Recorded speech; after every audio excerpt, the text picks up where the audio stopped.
Bonjour à tous, j'espère que vous allez bien. Je vous retrouve pour une vidéo un petit peu différente. C'est la rentrée. Vous le savez, il y a beaucoup de vidéos back to school qui circulent sur YouTube. Moi, j'avais pas envie de faire une vidéo trop comme ça, mais j'avais quand même envie de vous parler de mon organisation. Voilà, comment je m'étais organisée lors de mes années d'études en études supérieures. Donc j'ai fait une prépa intégrée et ensuite une école d'ingénieur. Voilà, vous parler un petit peu de mon organisation. J'étais un petit peu une folle de l'organisation de ces choses-là. Je me suis vraiment créé des habitudes pour essayer de bien réussir ces 5 années post-bac. Et je pense que ça m'a pas trop mal réussi non plus. Du coup, j'avais quand même envie de vous partager mes trucs et astuces. Peut-être qu'il faut pas tous les reprendre. Peut-être que certains pourront vous aider. Enfin voilà, j'avais envie de faire une petite vidéo comme ça. Si la vidéo vous plaît pas, enfin si le thème vous intéresse pas du tout, n'hésitez pas à couper cette vidéo. Du coup, je vais commencer tout de suite par vous parler un petit peu comment je m'organisais dans mon quotidien pour travailler mes cours. Donc à la fin de chaque gros chapitre de cours sur lesquels j'allais avoir des cols ou des DS, je faisais des fiches Bristol, des grandes fiches Bristol qui rappelaient l'essentiel des cours avec les formules à retenir, les grands principes à retenir. Du coup, j'utilisais. Donc voilà, c'est ce genre de fiches Bristol qui sont colorées. Je pense que j'en avais une à peu près par matière. Enfin, après, si vous avez toute blanche, c'est absolument pas grave, hein, c'est pas ça qui va changer les choses. Mais ça me permettait d'une part de retravailler mon cours, déjà, d'essayer de l'appréhender, de mieux me familiariser avec, et puis d'avoir des petites fiches de révision qui permettent. Enfin, ça, c'est transportable plus facilement que l'ensemble de son cours. C'est vrai qu'à la fin d'année, quand on a un DS sur tout ce qui s'est passé avant, c'est plus simple d'avoir ces petites fiches pour les relire rapidement que de relire tous les cours. Donc voilà, ça me permettait de à la fois résumer les choses et de m'approprier le cours. Moi, c'est vrai que je marche beaucoup dans tout ce qui est visualisation, mais aussi réécriture. J'avais besoin de réécrire pour apprendre. Et je faisais aussi j'avais des codes couleurs dessus, donc je surlignais en jaune ou j'écrivais en rouge. Enfin, j'écrivais en rouge et j'encadrais les formules. Je surlignais en jaune ce qui était un peu plus important, ou je soulignais avec, vous savez, les surligneurs jaunes, ce qui était important dans mes cours et sur les fiches Bristol. Donc c'était la première étape dans mes révisions, faire ces grandes fiches Bristol. Ensuite, j'avais un certain nombre de fiches, enfin de feuilles de brouillon, et sur celle-ci, donc une fois que j'avais terminé de bien relire mon cours, etc., je fermais les pages. Et là, j'essayais de réécrire les choses importantes que j'avais vues dans ce cours-là, donc les théorèmes, les formules, enfin voilà, toutes les choses basiques importantes sur le thème, le chapitre en cours. J'essayais de les remettre. Et ensuite, je comparais avec mon cours au fur et à mesure. Et ce qui était pas bon, ce que j'avais manqué, etc., je mettais une petite astérix devant. Et je me disais, bah voilà, il faut que j'essaye de plus approfondir cette partie-là, je l'ai pas encore retenue. Et ça, je le faisais tous les jours, avant mes cols, avant mes DS. Ensuite, je refaisais les différents exercices qu'on avait pu faire en cours, donc surtout en maths, physique, chimie, ces matières-là. Je refaisais tous les exercices qu'on avait fait, donc j'avais les corrections. Et à chaque fois, je mettais une petite astérix devant ceux que je n'étais pas arrivée à refaire complètement, où il me manquait des choses que j'avais pas forcément acquis.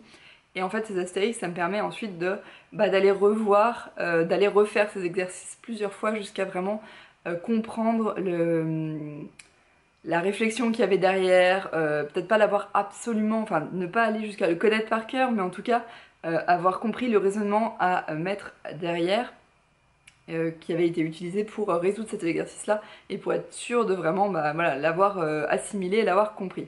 Et je notais sur des petites fiches Bristol, hop, donc ce format-là, c'est une fiche plus petite, sur ce format-là je notais les erreurs à ne pas reproduire, les choses fréquentes, les choses à ne pas oublier, que j'avais remarquées dans les exercices, et donc ça devenait ma petite fiche qui me suivait partout et que je relis à chaque fois avant de refaire les exercices. Donc voilà, pendant la semaine où les jours avant le DS, tous les jours, je revoyais mes cours comme je vous l'ai dit en réécrivant sur le brouillon et ensuite en comparant. Et ensuite, je refaisais les exercices, surtout ceux avec les astérix, jusqu'à avoir compris vraiment la mécanisme de tous les raisonnements, jusqu'à y arriver, jusqu'à ce que quand j'ai revu mes cours en brouillon, je n'ai pas d'oubli et j'ai acquis à peu près tout. Donc je fais ça pour chacun de mes cours, ce qui demande quand même assez pas mal de temps dans la journée. Du coup en fait je bossais, j'arrivais tôt en cours, même une demi-heure ou trois quarts d'heure avant, je commençais à bosser à ce moment-là. Pendant les pauses on va dire récréation, entre les cours, en prépa en fait on changeait pas de salle, du coup j'en profitais pour refaire un exercice ou deux, ça si j'avais vraiment le besoin de sortir, de discuter ou de me détendre. Entre midi et deux, après avoir mangé avec d'autres personnes et discuté, je revoyais mes cours, et le soir je bossais au moins pendant 2-3 heures, on va dire jusqu'à 9 h du soir à peu près, sans compter le temps du repas au milieu. Et voilà, je faisais ça toute la semaine. J'avais aussi tout mon jeudi après-midi qui était libre pour faire des activités sportives. Moi, les activités c'était le mercredi soir et le samedi après-midi. Donc le jeudi, j'en profitais pour bosser mes cours, et en particulier le DS qui arrivait le samedi matin lorsque j'étais en prépa.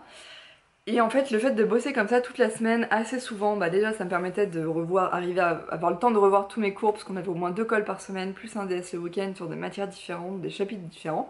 Donc ça me permettait vraiment de revoir tout ça, et aussi de garder un petit peu de temps libre le samedi et le dimanche. Donc je travaillais seulement le samedi matin, je me levais, j'essayais de m'y mettre vers 9h30, 10h, plutôt vers 9h, 9h30, jusqu'à midi, 13h.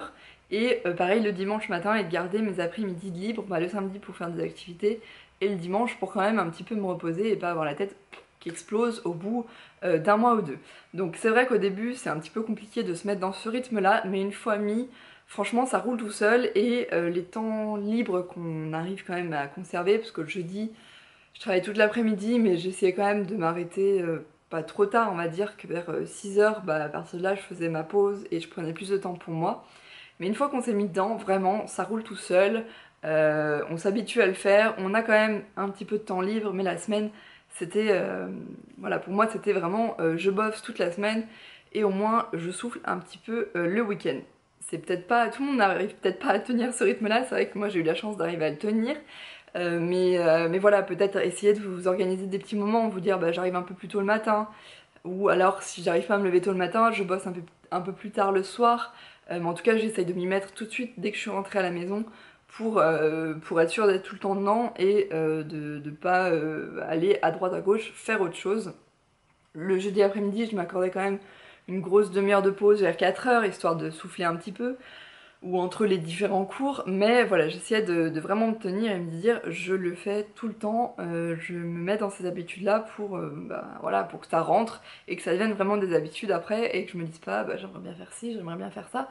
Voilà, j'avais eu quand même du temps pour faire des activités sportives et pour faire autre chose dans la semaine, et plutôt même le week-end. Donc moi je bossais plutôt seule, même si parfois je faisais quand même du travail en groupe où on se mettait à plusieurs entre midi et deux autour de table, et on pouvait se poser des questions les uns les autres.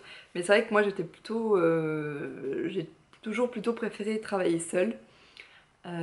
Parce que voilà, j'avais mon rythme à moi, et ça me permettait, j'avais besoin de me mettre au calme, etc. Sinon à plusieurs c'est vrai qu'on peut vite s'éparpiller, mais en école d'ingénieur j'ai commencé à bosser un peu plus à plusieurs, et c'est vrai que on découvre aussi d'autres choses en se posant des questions, en réfléchissant à plusieurs.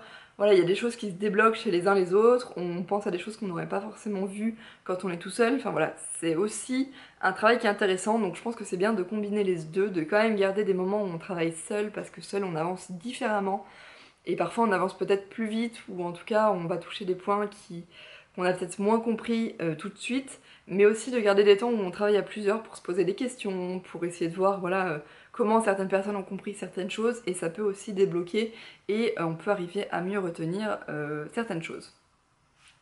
Ensuite, dans mon organisation de la semaine, donc nous on savait le jeudi ou le vendredi matin, on connaissait les cols, quand est-ce qu'elles allaient tomber les jours d'après. Donc c'est les exercices oraux en fait sur un tableau, l'école, je sais pas si ça parle à tout le monde, et le DS de fin de semaine. Donc même le DS de fin de semaine on le savait peut-être un petit peu à l'avance, je sais plus. Mais en tout cas moi je regardais à partir du jeudi après-midi, ou en tout cas le vendredi, je regardais les cols que j'allais avoir en premier, et c'est ces matières que je bossais en priorité. Je regardais quand même le DS que j'allais avoir à la fin de semaine, mais c'est vrai que le DS je le bossais plutôt à partir du jeudi, même si j'essayais de commencer un petit peu avant. Enfin voilà, j'essayais de faire par priorité tout en gardant quand même un gros temps, vu que le jeudi j'avais quand même 5-6 heures où je pouvais faire que bosser, un gros temps pour le DS du samedi, tout en essayant de commencer un petit peu en amont, avoir fait les fiches, avoir commencé à réviser les exercices, quelques jours avant, voire le week-end d'avant si possible. Enfin, je voulais faire une dernière partie sur la gestion de mon temps pendant les devoirs écrits. Donc j'essayais toujours de commencer par regarder un petit peu rapidement tous les exercices qu'il allait y avoir dans le DS pour connaître un peu l'ampleur du DS, si ça allait être très long ou s'il y a des exercices voilà, qui faisaient tilt tout de suite et que je pensais pouvoir les résoudre rapidement. Ensuite, à chaque fois pour chaque exercice, j'essayais de prendre mon temps dans la lecture parce que voilà, essayer de repérer tous les mots, tous les indices qu'il pourrait y avoir dans la lecture de l'exercice, donc le lire au moins 2 fois assez lentement et ensuite essayer de s'y mettre. Les longs calculs, j'ai commencé à les faire sur les brouillons parce qu'on sait jamais où on va et ça évite d'avoir toute une page à barrer ou de mettre du blanc dessus, de l'effaceur, etc. Donc j'essayais les longs calculs, ceux où je savais pas trop où est-ce que j'allais aller, voilà, les gros problèmes de les faire d'abord sur le brouillon et une fois que je savais à peu près où j'étais partie, si je chantais à la fin, je l'écrivais directement sur ma feuille ou sinon j'attendais d'avoir fini sur le brouillon avant de recopier. Mais je perdais pas non plus un temps fou sur le brouillon, je veux dire si à un moment je sentais que j'étais bien partie, je passe directement à ma feuille écrite et je continue parce qu'il faut pas perdre enfin faut pas rédiger. En tout cas sur le brouillon je rédigeais pas tout vraiment bien. Sur ma feuille par contre je prenais le temps de d'écrire, on a toujours des phrases d'accroche pour annoncer des théorèmes etc. Ça je prenais le temps de bien les écrire parce que c'est important dans les exercices. Ça faisait partie de la réflexion qui était attendue par les professeurs.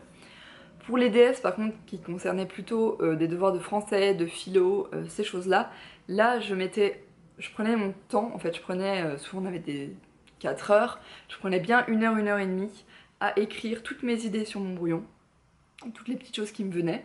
Je les laissais venir, je leur laissais le temps quand même de mûrir, j'écrivais un peu tout, même s'il y a des choses derrière que j'allais jeter. Ensuite, en fonction de ces idées-là, j'essaie de les regrouper par type, ce qui allait bien ensemble, etc. pour construire mon plan. Peut-être en écrire d'autres sur un certain... Voilà, si j'avais repéré un thème et écrire un peu plus sur ce thème-là ou en enlever. Une fois que j'avais mon plan, et ben là je commençais par contre directement à écrire sur ma feuille de rendu.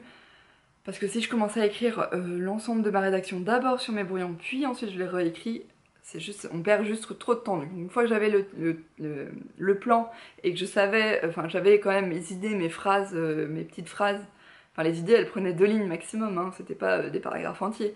Mes petites idées sur mon carnet, sur mon brouillon, là je commençais la rédaction, je m'appuyais à chaque fois dessus, et puis des fois il y a des petites choses qui venaient en plus, mais voilà, quand j'étais dans mes paragraphes, je savais que je parlais de ce thème-là, et je continuais sur ce thème-là. Et ensuite, bah, bien sûr, je prends quand même bien 3/4 d'heure pour la relecture, enfin, j'essayais voilà, de gérer mon temps comme ça, de toujours avoir ma montre posée devant moi, que ce soit n'importe quel DS, pour voir le temps, comment il passe, ce qui me reste, voilà, pour relire, etc.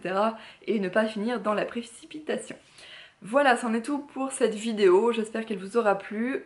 Si vous avez d'autres questions sur mon organisation, sur mes années d'école d'ingénieur ou de prépa, n'hésitez pas à me les poser, je serais ravie d'y répondre dans les commentaires. Sur ce, je vais vous souhaiter une très bonne journée et à très bientôt.